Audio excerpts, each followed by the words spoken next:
तो ही राम राम ही गुरु में वो होते एक ही हैं। सही बात है, लास्ट में यही पंडित होती है। मैंने देखा साधना करते करते आप जाओगे ना तो एक स्थिति आएगी, उसी में विलय हो जाता है। भगवान जब मिलता है ना तो वो भगवान और ये साधक जिसे भक्त कहते हो वो दोनों आपस में एक ही साथ हो जाते हैं। खाना पीना उठना बैठना सोना जागना उन्हीं के साथ हो जाता है, तो मिल जाते हैं। और उसी में मिलने के बाद आपके ही एक स्वरूप को भगवान दे देते हैं जो आपके साथ आ जाता है।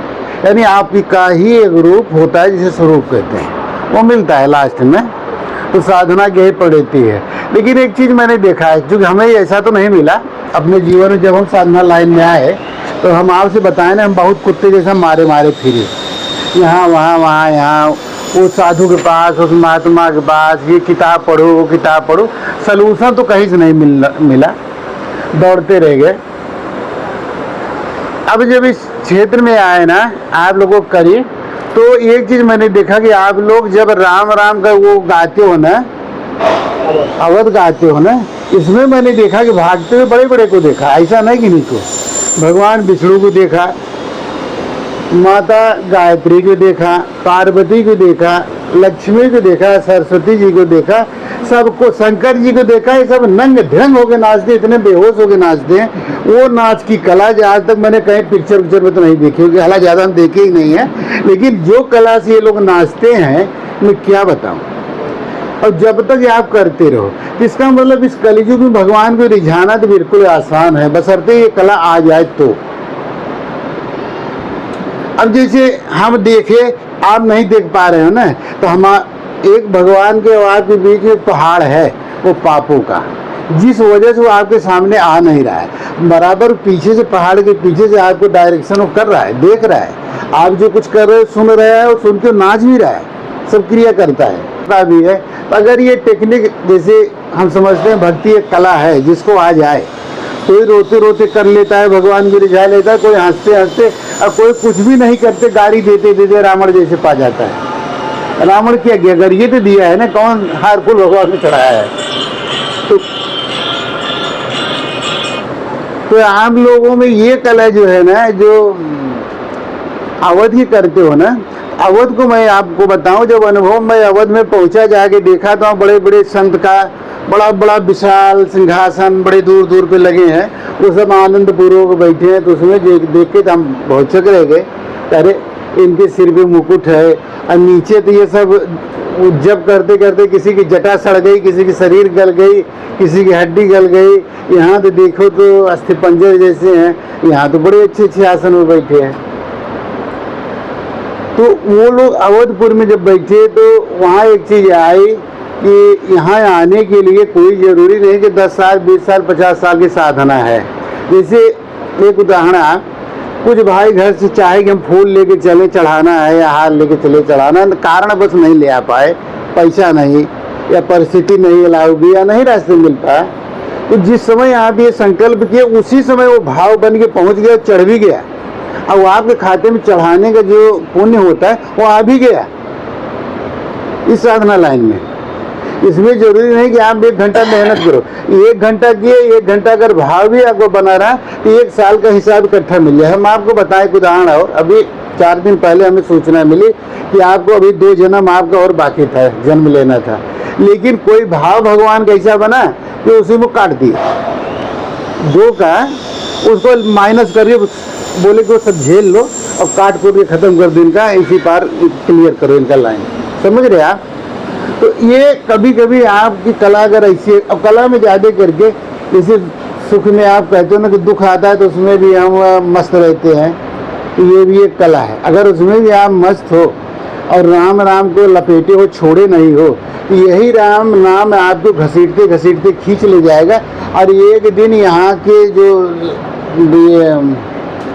वासनाओं का सागर है ना, इससे पार कर देगा। जैसे अभी आप राम राम में लगो ना, तो काम का वेग, क्रोध का वेग, लोभ का वेग बहुत तेज होता है और बढ़ जाता है और प्रेशर डालता है, कि पूरा संसार भरा हुआ है इसी से, वासनाओं से। और ये धीरे धीरे जब ये वासनाएं खींचती हैं अपनी तरफ ना, और ये राम अपनी तरफ खींचते लेता जाता है, तो ये राम काटना चालू कर देता है, धीरे धीरे धीरे धीरे धीरे धीरे ये काट देता है इन वासनाओं को, आपको खींच के बाहर ले आता है। बाहर ले आने के बाद तब धीरे धीरे अभी आपके सामने भगवान आ भी जाए तो आप पहचान नहीं पाओगे, क्योंकि वासनाओं का इतना वेग आपके अंदर है, वो दिखाई नहीं देगा, होगा तो सामने। तो इसलिए जो है ये राम नाम से कटता बड़ी तेजी से। और राम नाम में सबसे बड़ा फायदा है कि 10 बार 1 महीना राम राम किए, हो सकता है कभी कभी 2 साल के इकट्ठा ही 1 महीना मिल जाता है। बहुत लोगों को मैंने भी देखा है पाते हुए। जैसे अभी आप लोग जब जा रहे थे बीच में न कहाँ, तो रास्ते में नासिक कहाँ पहुँचे, उसके पहले वो बोले कि इन लोगों को जोड़ के मैं दे दिया, जाने दो, वापस जाते। हाँ, ऐसे हो गया। तो उस समय जब हम लोग गाड़ी में बैठे तो आपका उत्साह सही था, भाव सही था। इतनी वासनाओं के कंजर में फंस के अगर इतना भाव आपका है, जैसे घूर हो ना, घूर जानते हो कचरा, कचरे में रहते हुए यदि आपके अंदर ये भाव है कि भगवान है, एक दिन कचरे से मुझे निकालेगा, और उसमें भी रह के आप हंस रहे हो, तो भगवान सोच लेता है कि नहीं नहीं मेरा प्रिय भक्त है, इसलिए इसको निकालना चाहिए। तो वो इकट्ठे लंबी लंबी छलांग मारना शुरू कर दे, मारो 1 साल इकट्ठा करो, 2 साल फाइनल करो, 3 साल फाइनल करो, तब धीरे धीरे बोलते हैं 1-2 जन्म इसको डायरेक्ट क्रॉस करा दो, धड़ धड़ क्रॉस करा दो। ये भगवान की रीति है। अच्छा, अब रह गया ये कि इसमें रिझाने का जैसे अवध होता है ना, अवध माने अमाने नहीं, बध माने मारना। जिसको बध नहीं कहते हैं, तुम्हें बहुत बधेंगे कभी कभी ऐसा। तो जहाँ कभी किसी का वध नहीं होता उसी का वध कहते हैं, वो भगवान का क्षेत्र है, वहाँ भगवान ही रहते हैं। तो उस अवध में जैसे आप लोग ये अवध करते ना, है तो ये कीर्तन देखा जाए तो, लेकिन नाम इसको अवध के दिया गया। कीर्तन में जैसे 2 शब्द आएंगे, हरे रामा हरे कृष्णा या राधा राधा या सीताराम, ऐसे जोड़ोगे ना, लेकिन इसमें ऐसा नहीं, इसमें सिंगल राम ही है 2 शब्द का। तो जब इसमें अवध जोड़ते हो ना धीरे धीरे, तो जैसे अभी भगवान ने खुश होके गुरु पूर्णिमा के 4 या 5 दिन पहले, मैं आपको बताया ना गुरु पूर्णिमा चालू हो गया है 22 के। हाँ, तो वो बोले गुरु पूर्णिमा स्टार्ट हो गया। हम क्या अच्छा, तो वो बोले जो राम राम अवध जो लोग कर रहे हैं ना, वो खुश होके इकट्ठे बोल दी, जो अवध कर रहे हैं मेरा खुश होके, उन सबको सिद्धियां दे दो। किसकी? अवध की सिद्धि। अवध की सिद्धि का मतलब ये हुआ, जैसे रामचरित मानस में एक जगह प्रसंग आया है, जन्म जन्म मुनि जतन कराई न, और कैसे है कि जन्म जन्म मुनि जतन कराई, अंत राम मुख आवत न है। अंत समय अगर आप जब मृत्यु आता है तो राम शब्द आता नहीं, लेकिन जिसको सिद्धि मिल गई राम राम की, ये बरबस वो सिद्धि खींच के लिए आए, राम को खड़ा करेगा। जैसे अब मैं क्या कहना चाह रहा, आप लोग समझ लो, ज्यादा विस्तार से नहीं समझा पा रहा। ये ओ मैया आ रही, बुला लो। आ जाओ, आगे आ जाओ, बैठने की जगह देख रहा।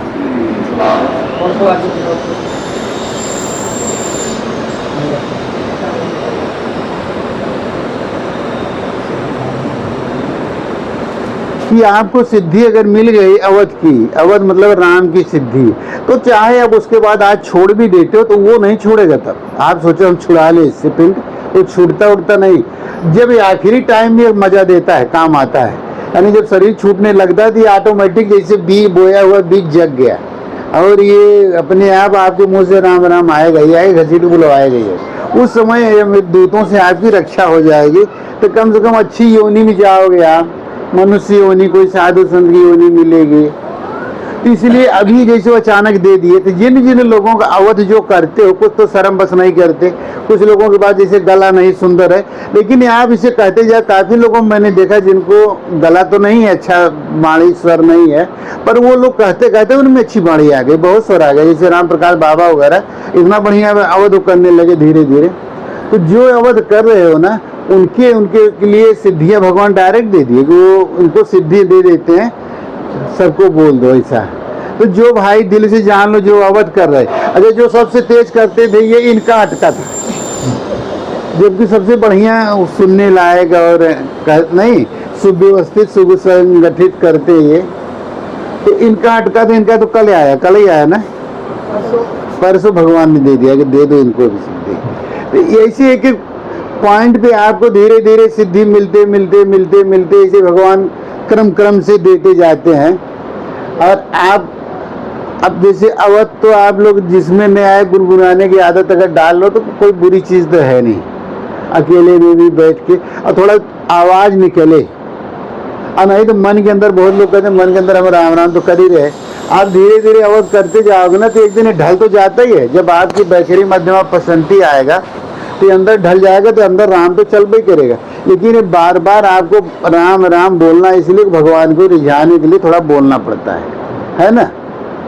जैसे नीम करोड़ी बाबा का किसी के मोबाइल में देखो है, वो सिद्धि को पा चुके, सिद्ध हो चुके, सब कुछ हो गए, फिर भी राम राम क्यों बोलते थे? भगवान को कभी नचाने का मन होता है तो बोलते हैं। कैसे बोले तो भगवान नाचते आए, हम भी तो देखे उनको, उनका आज नाच कौन कौन कला में बदल गया, क्योंकि भगवान कई कलाओं के मालिक है ना उनकी। एक दिन हम आपको कथा सुनाए, ये लोग अवध कर रहे थे, हम यहीं बैठे थे, तो भगवान कृष्ण आए और वो आने के बाद हम कहे महाराज आगे थे, आगे वो बैठ जाओ। बोले नहीं, मुझे नाचने का मन कर रहा है, ये लोग अवध बहुत अच्छा कर रहे हैं, मेरा मन खूब कर रहा है नाचने का। हम कहे ठीक है प्रभु। जब वो सचमुच नाचने लगे, इतनी अच्छी उनकी नाच हम देखे, हम कहे यार इतनी अच्छी नाच, अच्छी नर्तकी जो सुने हैं, अप्सरा भी नाचते हुए मैंने देखा, इतनी अच्छी कला इनकी। तब तो कुल गोपियां भागी आई, चूंकि सब गोपियां सिद्ध हो चुकी थी ना इनसे, वो भागी आई। तो हम कहे माताएं आप लोग क्यों आए? कहा ये नाच इसकी देखने आती हूँ। कहा इससे प्रेम नहीं, इसके नाच से मुझे प्रेम है, क्योंकि इतनी कलाओं से नाचता है, मैं कितनी कला इससे सीखूंगी इस कला से। इसलिए इसको नचाना जो है, कुल मिला के हम लोगों को यही वो रहता है कि ये नाचे, हम लोग देखें। तो उससे कन्हैया जी से सीखने के लिए वो लोग भी नाचे उनके साथ, कि चलो अब नाचती थी तो कोई टेढ़ नाच रहा है, कोई बाकुर नाच रहा है, तो यही टेढ़ बाकुर ना एक एक नाचते, एक के सिर पर चढ़ रहे, गिर रहे।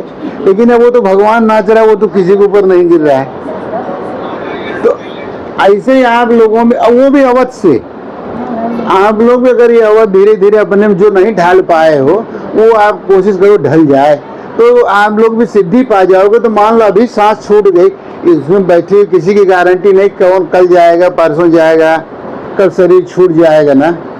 तो क्योंकि संसार ये विघटन का नाता है ना हमारा आपका संसार से, तो कम से कम अगर ये राम नाम की अवध की सिद्धि आ गई, तो आप आखिरी समय कहीं भी शरीर छोड़ोगे तो ये राम राम तो आ ही जाएगा बरबस। तो ये गारंटी हो जाएगी, आप जन्म लोगे तो मानव बनोगे, इतना तो कमाई हो गई पक्की। इसलिए आप लोग कोशिश करो, यही मेरा आप लोगों से निवेदन है। और आप लोगों की प्रशंसा तो मैं बताऊं आपको कि अब तक आप लोगों की निंदा तो किसी ने नहीं किया। कई देवी देवता मिले, वो सब कहते हैं आपके जो यहाँ के साधु हैं ना इतने अच्छे हैं। अभी धारकुंडी बदलापुर आप लोग गए थे ना, तो वहाँ कुछ माताएं अभी हम जाते हैं मिलते हैं, तो बोले वो राम राम वाले आपकी मंडली वाले कहाँ गए? हमको माई वो सब वहीं के हैं, यहाँ कोई नहीं है, सब तुम जैसे गिरस्त हैं। कहना इतना अच्छा वो राम राम बोलते थे ना कि हमें बहुत अच्छा लगा। तो ऐसे ही है, मनुष्य भी आप लोगों के भाव से रिश्ता, चूंकि आप लोगों का भाव उत्तम है, विचार उत्तम है। और गृहस्थ में चोरी चंडाली बेईमानी तो सभी को करना पड़ता है। कारण क्या, गृहस्थ जीवन है माया का तो ऐसा जंजाल है ना, किसमें हाय हाय तो किए बिना आदमी जी नहीं सकते, सबको करना पड़ता है। अब बोलो राम राम की जय। अब यहाँ लोगों का फिर निमंत्रण दी है, अब बुलाई है कि वो राम राम वाले आए, उनके लिए अभी बताओ खीर का कभी कितना साल बाकी है, उन लोगों के लिए खीर और भंडारा करना, खिलाना और साड़ी ले लेना। तो पैसे इनसे हमको भेज दो भैया, अभी साड़ी लत्ता ले लो, नहीं गंगा माई के आइटम में भूल गए। तो कुल मिला के आप लोगों के प्रति कितनी भगवान की भाव है, इच्छा है, तो अच्छा है। राम राम आप लोग करते हो। हाँ, धीरे धीरे कोशिश ये करो, किसी समाज में रहते रहते जैसे जिनका लाज शर्म छूट गया, जैसे ये कहते हैं तो लाज शर्म छूट गया, और जो लोग कहते हैं, तो अगर ये शर्म छूटता जाए तो इस शर्म भी तो आधा साला बंधन ही है, नहीं है, जो हमें समाज के अंदर कुछ ऐसी क्रिया है नहीं करने देता। तो बोलो राम राम की जय। अब आप लोगों को कुछ बोलना है। एक जगह भगवान बोले हम उसको मिलने जा रहे, अब तुम ध्यान रखना कि तुम बताना मत। हमको महाराज नहीं बताएंगे, तो ठीक है। तो भगवान बनाए एक जो इलेक्ट्रीशियन नहीं होता, बिजली काम करने वाला, दो तार दो पेचकस आगे पीछे डाल के, आधा शर्ट इधर तना, एक बटन फटी, ऐसे कुल करके रूप बना के वो भगवान आ गए। तो बोले महाराज बताए कहाँ कहाँ करना है? तो कर बैठो, अभी आ रहे तुमको तमीज नहीं। अब हम हंस रहे वहीं, और जो बताए तुम बोलना मत, ध्यान रखना, मत कहना। ठीक महाराज हम बिल्कुल नहीं कहेंगे।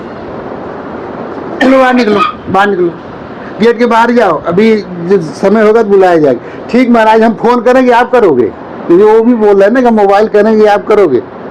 नहीं, तुम मोबाइल कर लेना कि आ जाना 1 घंटे बाद में वो आया, बाद में चला गया, अगुए नहीं किया। तब पूछे महाराज वो आया कहीं गया, हराम ज्यादा था। तो कुल मिला के ऐसे भगवान अगर आप प्रेम से चाहते हो ना, तो किसी न किसी रूप में आपके करीब ही रहते हैं, पर समझ में नहीं आता। समझ में इसलिए आप लोग अगर राम राम की धुन में मस्त हो, एक प्रेम का नाता है। सीता कन्वर्ट करेगी राम के पास, राम के पास हनुमान के पास, फिर आप पता लगा राह भटक गए। अगर 2 राह पे चले तो अगर एक ही राह पे जा रहे हैं तो भगवान को मिलना ही मिलना है। 2 राह आपकी अगर है ना, तो हम नहीं समझ पा रहे कि 2 राह पे कभी किसी को मंजिल मिली है। ठीक है, राम राम कीजिए। अब आप लोग खूब प्रसाद खा लो और प्रसाद खा के दूसरों की भी सेवा कर दो। आप लोगों बार बार मेरी इच्छा होती कि यहाँ आए, इनको मैं दर्शन पाऊँ। तो आप लोगों को ये अंदर कुछ ऐसी कलाएं हैं ना जो सचमुच वो लोग प्रशंसा करते हैं और ये लोग भी करते हैं। वहाँ के भी और भी बाबा राम राम आप लोगों से करने लगे, वो भी बोलते हैं कि अवध वाले कब आएंगे। अरे उनके महाराज एक बार आने में 8-10 हज़ार उनका खर्चा होता है, ऐसे नहीं फ्री में आते। घर गिरत के छोटे छोटे आदमी हैं, वो इतने पैसे तो है नहीं, लेकिन तो बहुत बड़ी बात है। गृहस्थी में आप लोगों ने जितना कुछ हासिल अब तक आप लोगों ने किया है ना, काफ़ी संतोषजनक है। और सबसे बड़ी चीज़, आप लोग वो दरिद्र भिखारी नहीं, जबकि सचमुच आप गरीब हो। देखा जाए आर्थिक रूप से कोई इसमें मजबूत हमें नहीं दिखाई दे रहा है कि 10-20-50 करोड़ किसी के पास बैंक बैलेंस है, रोज कुआं खोदना, रोज पानी पीना, सबकी स्थिति ऐसे ही है, कोई 19-20। लेकिन आप लोगों में देखा ना, कभी भगवान के आगे ये हाथ नहीं फैलाते कि हे राम मैं भज कराऊं तब रहा हूँ, जरा कुछ माल पानी भेजो इधर भी। तो ऐसी कोई चीज़ मैंने आप लोगों में इच्छा नहीं देखी। बोलो राम राम की। अब आप लोग खुद समझदार हो, धीरे धीरे आप लोग भी बोला करो। अब आप लोगों की प्रशंसा जब देव कर रहे, संत कर रहे, तो आप लोग भी कुछ बोलो तो हम भी सुने कि आप लोगों के उद्गार कैसे हैं। लेकिन आप लोग शर्म बस नहीं बोलते, चलो कोई बात नहीं, राम राम कीजिए। अब आप लोग जाओ, वो आगे के कार्यक्रम